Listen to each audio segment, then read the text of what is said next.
Okay, everyone. So I'm another book review, and I thought I'd choose hallowed,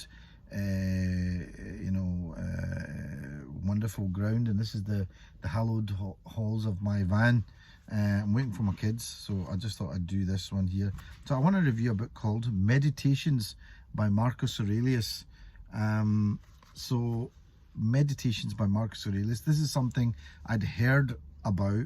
The name Marcus Aurelius kept coming up, and I went into a second-hand bookshop, and there was a copy of this for about £3, and I thought, you know what, I think it wasn't even £3, I think it was £1, and I thought, you know what, I'll just buy it.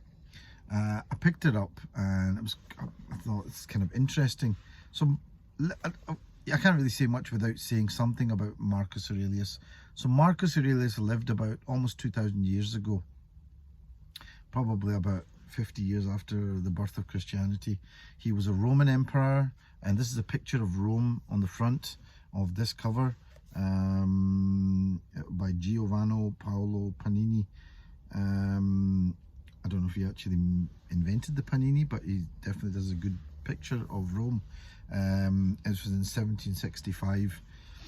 I'll read the blurb on the back. Meditations by Marcus Aurelius. This is translated by Robin Hard with an introduction and notes by Christopher Gill, and this is a Wordsworth edition.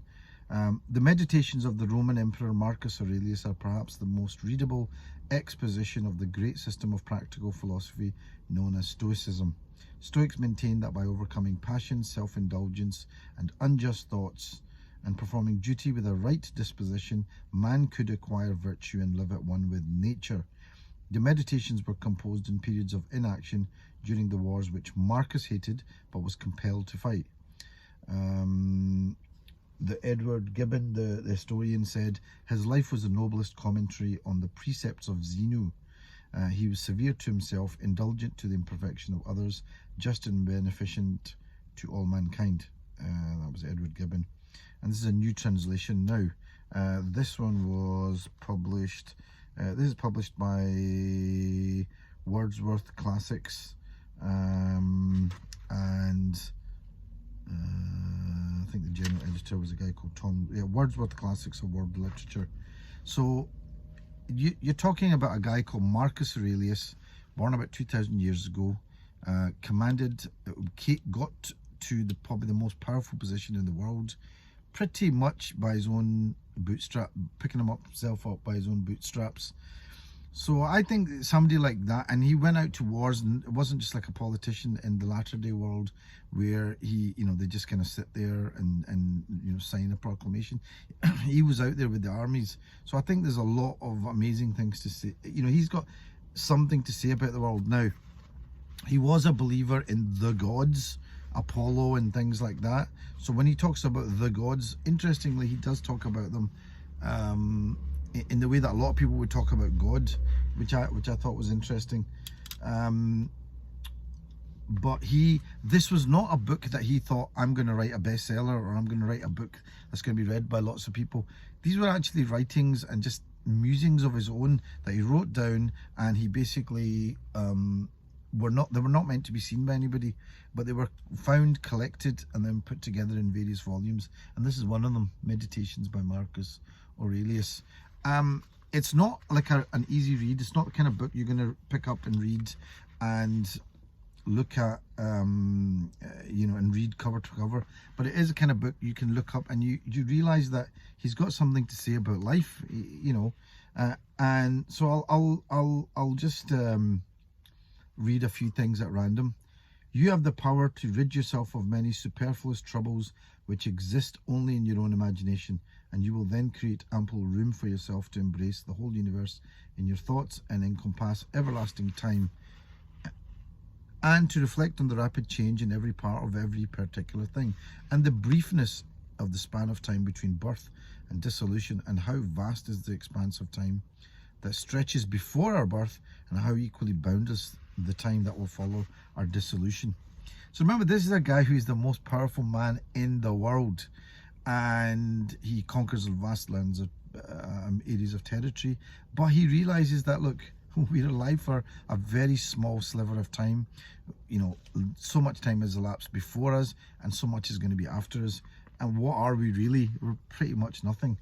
And by the way, he, if you ever watch the movie Gladiator, he's the chap at the beginning who's sitting on the horse when they're in a place called Germania or Germania, or Germany, and he's with Russell Crowe, who's the Maximus character, and they, you know, and then afterwards he's talking to him. He's played by, oh God,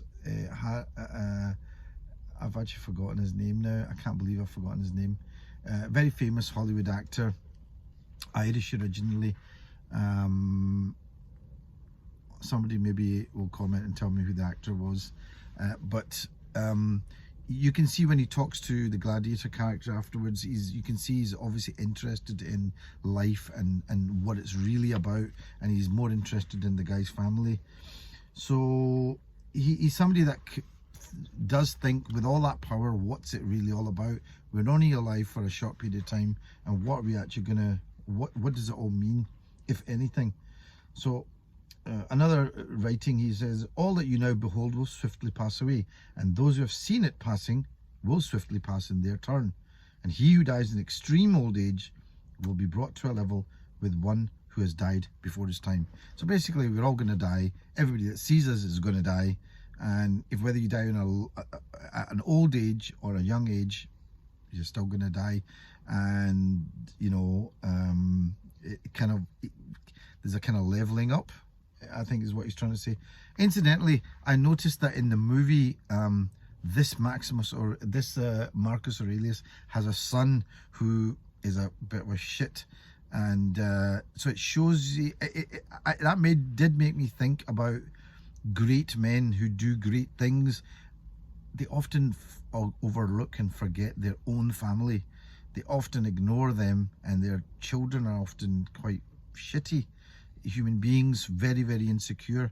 So you know, that I find that interesting, that you know, you can do that and conquer the world, but forget what's actually on your doorstep, and that you need to give that attention as well. Loss is nothing other than change, and change is the delight of universal nature, according to whose will all things come to pass. According to whose will all things come to pass. So he talks about universal nature, almost like God or the gods. From time everlasting they have come to pass in like fashion, and into eternity others again will pass in a similar way. So basically, you're all going to go back into eternity. You come into this world for a short period of time. So why do you say that everything has always come about badly and would always continue to do so, and that among such a host of gods no power, it would seem, was ever found to put this right, but the world is condemned to remain forever in the grip of unremitting evil? That's a question mark at the end of that. How putrid is the matter which underlies everything, water, dust, bone, stench. Again, fine marbles are calluses of the earth, and gold and silver its sediments, and our garments matted hairs, and the purple blood from a shellfish. Even our breath is something similar, and changes from this to that. Enough of all this pitiful way of life, this whining and apishness. Why are you troubled? What is new in all this? What is there to surprise you? Is it the causal aspect of things? Consider that the material, then consider that. Apart from these, there is nothing, but it is now high time in your relations with the gods that you become a simpler and a worthier man. It makes no difference whether you look into these matters for 100 years or for 3. So his teacher was a guy called, I think, called Epictetus, who had similar ideas.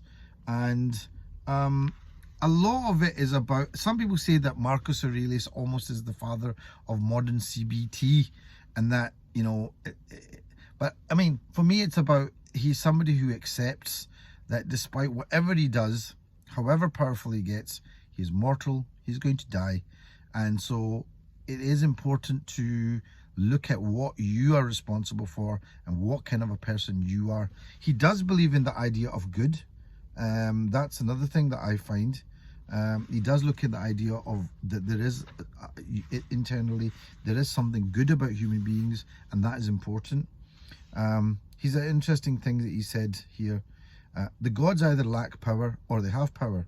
Now, if they are powerless, why do you pray to them?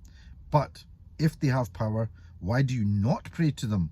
To grant you the ability neither to fear any of these things, nor to desire them, nor to be distressed by them, rather than praying that some of them should fall to you and others not. For surely if the gods have any power to help human beings, they can help them in this. But perhaps you will object, they have placed this in my own power. Well then, would it not be better to make use of what lies within your power, as suits a free man, rather than to strain for what lies beyond it in a servile and abject fashion? In any case, who told you that the gods do not assist us, even in things that lie within our power? Begin at least to pray so, and you will see that man prays,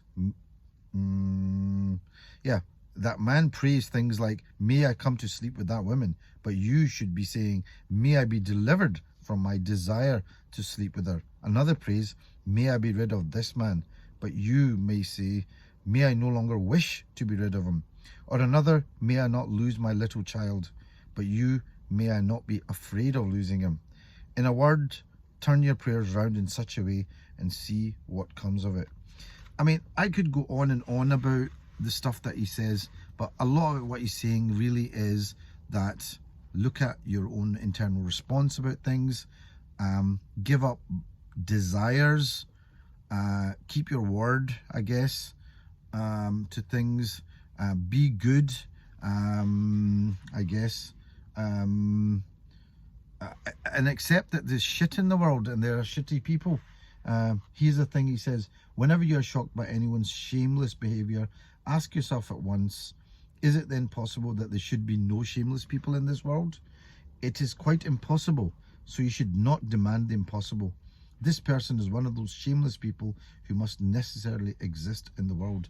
And then he goes on to say that, look, they are bound by their own nature, but at least you have a nature that is kind, and if you have that, be thankful that you have that in your nature. There are loads of things that you could say in this, and he says lots of things. I've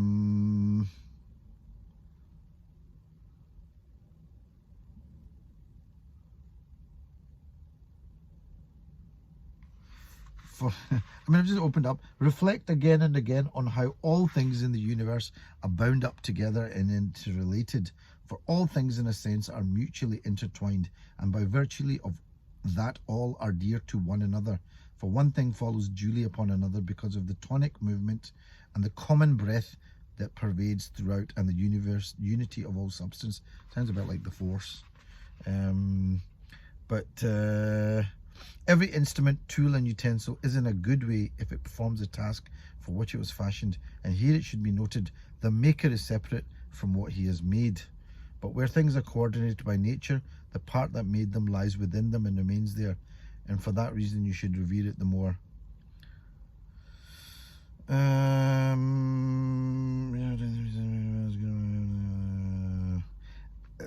There are so many bits in this, but again, it's about don't be judgmental. Cast out the judgment and then you are saved. So what is preventing you from casting it out? Again, very similar to the idea of ego and all that kind of thing. Let your thoughts constantly dwell on those who have been greatly aggrieved at something that came to pass, and those who have achieved the heights of fame. So think about people who have done really well, but also think about people who haven't done really well or been really upset about some circumstances that has happened.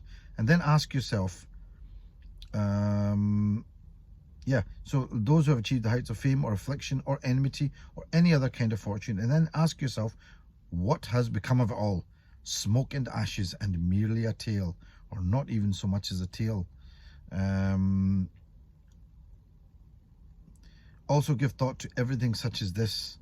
And in general, the pursuit of any obsession accompanied by conceit, and how cheap is all that man strains for, and how much worthier it is of one who aspires to wisdom to show himself in all simplicity in relation to the material that is granted to him. I could Okay, I could go on and on and on. So I think, and I could carry on reading this. I've got this up, and I will probably still be picking up and looking at this. And like I said, you know, yes, I've heard a lot of it before, but that Marcus Aurelius is a guy who was one of the most powerful guys in the world, had the ability to do whatever he wanted, and he had that authority, but he still wanted to be a better person. He still wanted to be a nobler person and to rid himself of conceit and ego as much as he could. That was important to him because he realized that, look, we're only on this world for a short period of time, and what is the point of it all? But he still achieved success and kept going. So I think that's important. I think there's a lot from the life of Marcus Aurelius that you can get, and that's what I'm getting. There's a lot from his life that I think you can get. Good, as well as perhaps things where he fell short. And straight away I can think that, in terms of his own family, there must have been some area where he fell short. Maybe he was one of these guys who was really successful, went out in the world and neglected his own family, perhaps. But I'm sure, like I said, other people will say a lot more about it. I've seen people who've literally made careers out of reviewing the life and teachings of Marcus Aurelius and written loads of books. In fact, I have some of them at home. They're very interesting, and you might find that interesting, but you might find that easier to digest. But I think this was a useful book to pick up, a useful person to know about, and I'm sure a lot of you will have some thoughts about it. So this particular one is Meditations by Marcus Aurelius, and it's published by Wordsworth Classics. I'm sure there'll be other versions of this. Hope you enjoyed that, and speak to you all soon.